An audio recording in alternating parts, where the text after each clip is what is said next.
But I just wanted to say, did their stylist die or something in this episode? Like, hello everybody and welcome back to my channel. I'm so glad to see you all back here again for another exciting episode of Island. So if you're into that kind of thing, please consider subscribing. And today is quite of a tearjerker, this one. Now of course everybody, I'll be watching the video and giving my thoughts along the way. If you would like some timestamps, I'll put them up here for you for ease of access. And I've conveniently separated up the loading bar into different chapters so you can just skip to your favorite chapter.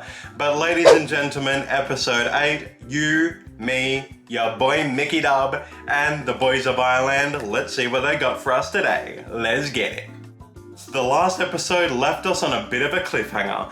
So we had the BTS song performances revealed for I Need You, DNA and Fake Love, and Taki was put in a bit of an interesting position because he won the dance-off, and with great power comes great responsibility. So Taki got first choice of if he wanted the song first or pick the members first in his group. That was more of a burden judging from this episode as it was before. So basically Taki chose the members and of his team, but he didn't get to choose a song, which ends up that he ended up choosing the worst song with the best members, or so he thinks anyway. I have a bit of a different opinion as usual, but we'll get into that a bit later. Okay, so everybody, let's talk groups. We're going to start with DNA first. Now, DNA is comprised of Kay, Nikki, Jay, and Hanbin, and everybody's really piping them up. Like everybody's saying they're the team to beat. But I don't necessarily think so. I think there's a bit of a dark horse that we'll talk a little bit later on.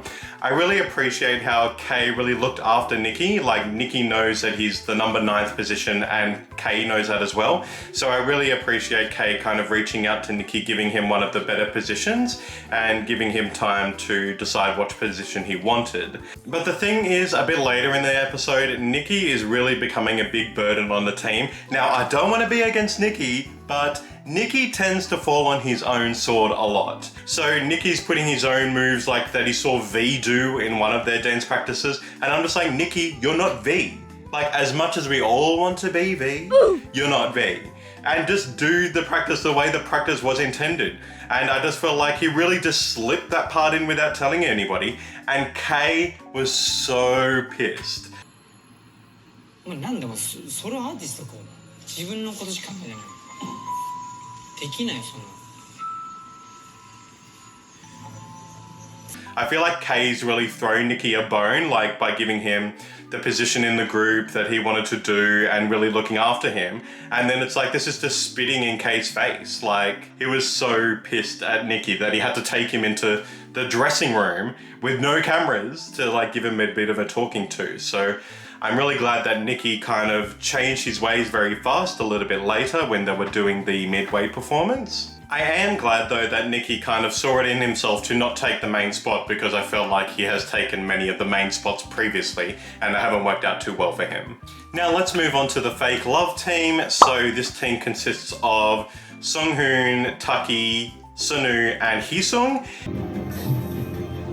I really feel for Taki because Taki has realized that even though he might have chosen some of the best members from his perspective, he did end up with the worst song. Like I said in the last episode, Taki really has a double-edged sword here, because it doesn't really matter how good the people are in your team. If you pick one of the harder songs, you're just going to have to reach that much higher to get to everybody else's level. And I really feel that Taki just has no confidence in himself. 진짜 착하다. 그러니까 왜 어? 진짜 착한 거 같아. 왜? 진짜 기분은 다시. Now, I feel like Taki does better when he has somebody to look up to. I feel like he's much better as a follower rather than a leader, and he definitely thrives and enjoys his performances looking up to somebody. So when he's being put in the position of a leader, I feel like too often he's letting Heesung do all the work.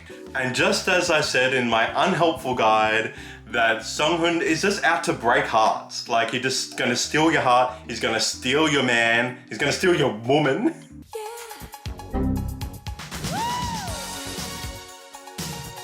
Now, our last team is obviously the I Need You team, and boy, I think they're gonna win. Like, I definitely think that I Need You team is the dark horse.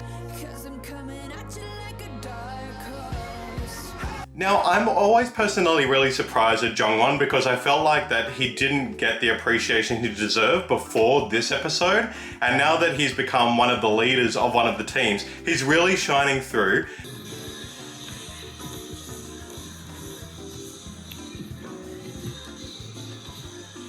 And I just feel like that Jungwon in particular has a lot of vocal fans. Like, they're all up in my comment section, they're all up in everybody else's comment section. I feel like this team has the most members that have a lot of social engagement from everybody else internationally. I feel like comments about Daniel and Jungwon in particular, they have a very passionate fandom, and their fans aren't afraid to speak their mind and get you to vote for their favorites, and I really appreciate that. Now, a bit earlier in the episode, all of the members were talking in the kitchen. Jungwon felt like that they didn't really appreciate the I Need You team, which is his team, and he feels like that's really going to inspire him more to go even harder to surpass everybody's expectations of them, and they're really shining through. Now, in the practice, there are a few cute moments between Jungwon and Daniel, and I'm just living for their interactions together. They're just so perfect together in a team. Alright everybody, let's get into the performances, and let's not dilly-dally. We got DNA, let's get it.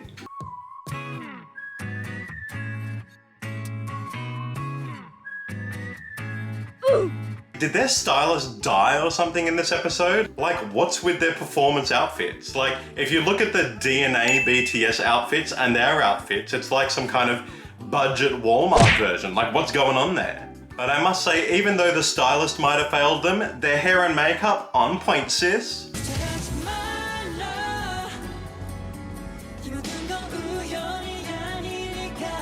Now, the way the styling's done with their hair as well, I almost mistake Kay for Heesung. I need to remind myself of what performance I'm watching because Kay looks like Heesung so much. Oh, this is so good.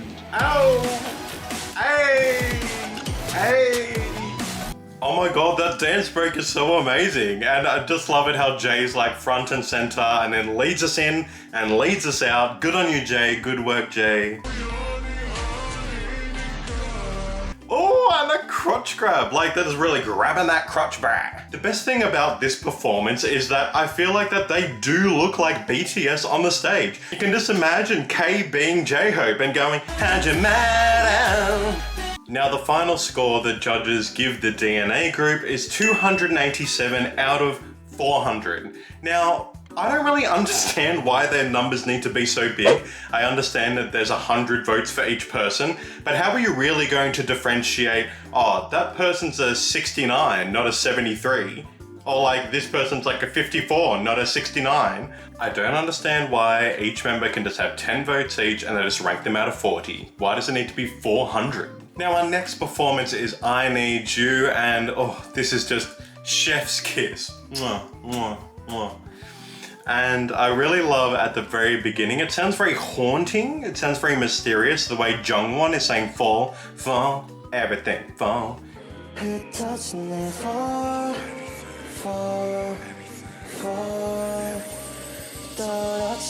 Now, with the I Need You performance, I really loved how they really hit hard with all of their moves, and it was all technically kind of perfect. Except I just really wish that they had more emotion. Like, I really was like wanting some like grunting or something, like, I need you, I need you. Like Sugar does. I want, I need you, girl, where, what I done, got you. I need you, girl, where, 혼자 사랑하고, 혼자서만 이별해. So the I Need You team's final score is 275, and I'm actually really surprised. Like, I thought they were going to get much lower based on the feedback they gave Gyeonu, but I think that's just the strength and the power of Jungwon, guys. Like, Jungwon really leaded the team from start to finish, so I'm really proud of Jungwon in this one as well. So, 감사합니다, Jungwon. Jungwon Shi. Now, of course, our last performance is the Fake Love team, and when this performance starts, it's just like, oh, like, just Heesung's moves. They're just so graceful and elegant.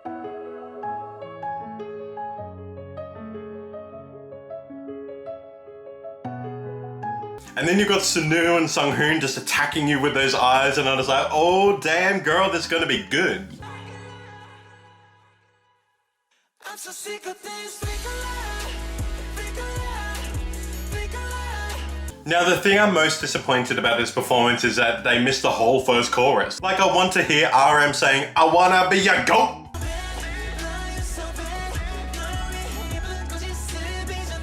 That was so on point, and the execution that they did out of the choreography for this performance was just amazing. And I really love the part in this where they're just like, fake a love. Like they're popping and locking, and Taki is front and center, just popping and being the popping, locking man that he is.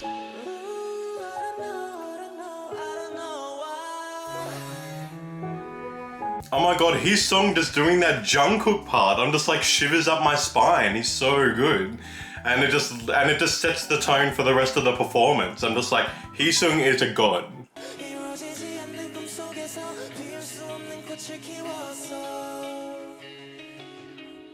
Just Heesung was amazing, Taki is amazing, like Sanu is my man Sanu. And Sunghoon is just gorgeous, and I just like, there was such a perfect performance of Fake Love. It was very haunting, and there was a lot of visuals, and it was very charismatic, and I just like, it just shook to the core. Oh my god, I'm just so excited about all the praise from all the judges with all the members. Yes, they were so mature, and yes, Sanu has grown. I love Sanu. And Taki was just really grown from what he was a few days ago as well. So I'm just like, oh, can you feel the love? And unfortunately, Taki's responses from the judges were just a little bit lackluster from everybody else. But I really feel like, hopefully, if Taki lasts this, then Taki can last anything. Like, he's so strong. And I just feel like that this is a bit of a downfall for him. But he'll come back. Please, Taki, come back.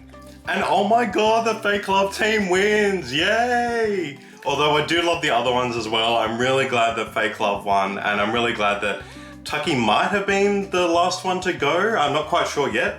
But if he's not, then he's safe. And I'm really, really proud of all of the members in that team. So good on you, everybody. Fake love. Now, just another cute Sanu interaction. We have Sanu trying to hold Jay's hand, and Jay's just like, eh. All right, everybody, now let's talk about the voting. So we have, of course, the Fake Love team who came first and are exempt from elimination. So once they announced that the first person, Sanu, was position number 5, it was fairly easy to gauge where everybody else was. And I did understand that Yeonu was the one who left. So I had an inkling that, considering Taki didn't do as well in this performance, that Taki was most likely 12, but Heesung and Sunghoon definitely deserve their positions. I'm really excited for all of them. And I feel like Taki really scraped through this by the edge of his teeth. So I hope Taki can really bring it in for next time. Now, as I go down the ranks, I feel like everybody is definitely where they deserve to be, but when they reach Jake, I really have to make a special mention to my man Jake, being my fellow Australian. And I really feel Jake's emotions in this, because he's really worked so hard, and I feel like that he really doubts himself a lot. I feel especially someone like Jake, who has spent a lot of their life in Australia and then going back to Korea, it would be a little bit harder to try and get associated with those social normalities and formalities that Korea has. And I really feel like that Jake going up even one position really just shows him that he is deserving to be in the top group. And I feel like this will really strengthen him going forward. Now the final two are revealed, and they're out of Daniel and Yeonu, and I was like, no! Like, I love them both so much, and I really kind of like Daniel a little bit more. Like, I've really been a supporter of Daniel throughout this whole journey, and I just don't want to see Daniel go this far. He needs to be. I said last episode, he needs to be in the number 7 debuting. Like, he just has to. And then finally, Yeonu gets eliminated, and it's so upsetting. But the way Yeonu was reacting, he's just so strong, and I just really appreciate how strong he is emotionally. And I feel like Yeonu has just accepted his fate. So it takes a really strong person to do that. So I really appreciate you, Yeonu. You're a lovely boy. You're one of the best boys. You made it this far, and I really can't wait to see what Yeonu has for us next time. If we see him again some way. In Planet Entertainment, let's get it. So as it turns out, it's really hard to watch an Island episode and get emotional and be in front of a camera at the same time. But here we are. Now, as upsetting as it is to have Gyonu leave, I just really feel like that they will be better at some point in their life, and if they have been in this Big Hit survival show, then Big Hit will always be watching over all of these people regardless of what they do with their lives. So I really think that when Bang PD says, you know, this isn't the end, it's really not the end. Like, it's not like they'll just be forgotten about. I genuinely feel like Bang PD is a beautiful person, and I just really think he's so genuine, and I really think he will not let these boys' talents go to waste. He obviously saw something in them by taking them into the island, so I just feel like when they get a little bit stronger, maybe they might form their own boy band of their own after this, you never know. I also really appreciate the producers actually allowing all the boys to have one final goodbye outside of the island. Like, I really feel like that in so many of these survival shows, they just get cut off and that's it. But I really feel like that these moments where they get to say one final goodbye really leaves a human touch on the show, and I really appreciate that part of the show as well. So everybody, that leaves us on another emotional ending to Island. So if you've made it this far in the video, thank you to each and every one of you. Feel free to leave a comment below. I love reading all of them and I reply to all of them. And the next episode is actually a global vote, so make sure you vote every single day on the Weverse app, and let's try to get our top 10 after the next episode.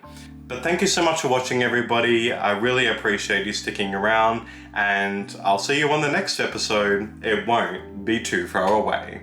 Bye, guys.